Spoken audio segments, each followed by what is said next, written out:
Magandang araw, balik cake vlog na ulit tayo.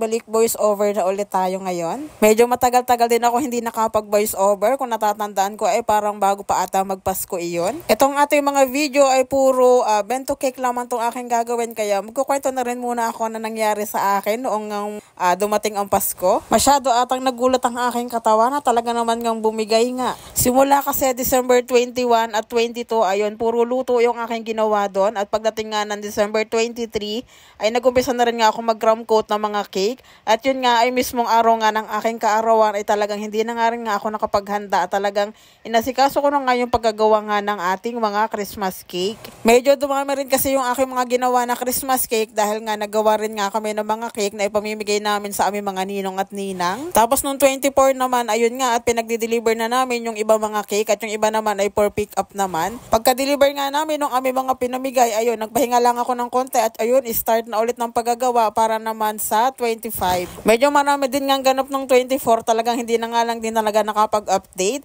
At saka marami din nga mga humabol na mga umorder at buti na nga din lang talaga meron din nga akong mga gamit.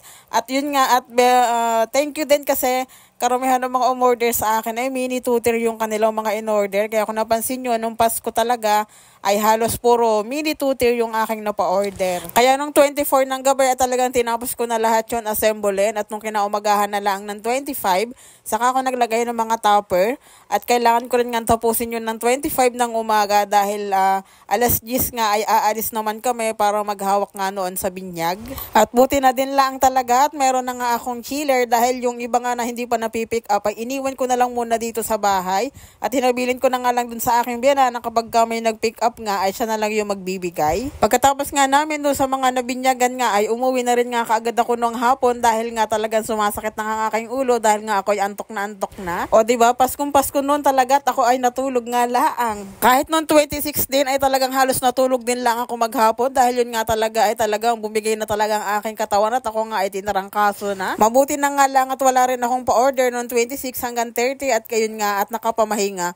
Pero noong 29 at saka 30 ay nag-start na rin ako magluto ng mga cake para naman sa pang New Year. At thanks God na rin nga dahil nung 27 ay medyo okay na nga ako at nakapaglaba na nga kami noon at kailangan na nga maglaba dahil tambak na nga aming labahin. At nung sumapit na nga ang December 30, ayun, nag-start na ulit ako na mag-crumb coat ng mga cake na aking pa-order para nga sa New Year. At sabi ko nga ay buti na nga din lang at hindi man gaanon kadamihan ang aking nagawa ng cake pang New Year.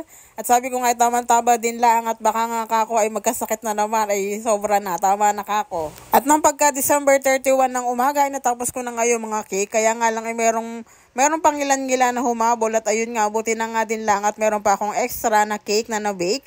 Kaya ayun, ano ko rin naman sila. Dahil nga nakiusap nga rin yung iba, ayun, nagawan ko rin sila ng kanilang cake. At ako ho ay lubos na nagpapasalamat ho sa lahat ho ng mga umorder noong Christmas at noong New Year cake. Sa uulitin po, grabe hindi ko rin talaga lubos maisip na nakaya ko pala mag-isang gawin yun lahat. At eto nga at natapos na rin nga lahat ang aking mga cake na bento cake at yan nga pinagsama-sama ko na rin lahat nga ng bento. Yun lang, salamat sa panonood, hanggang sa muli.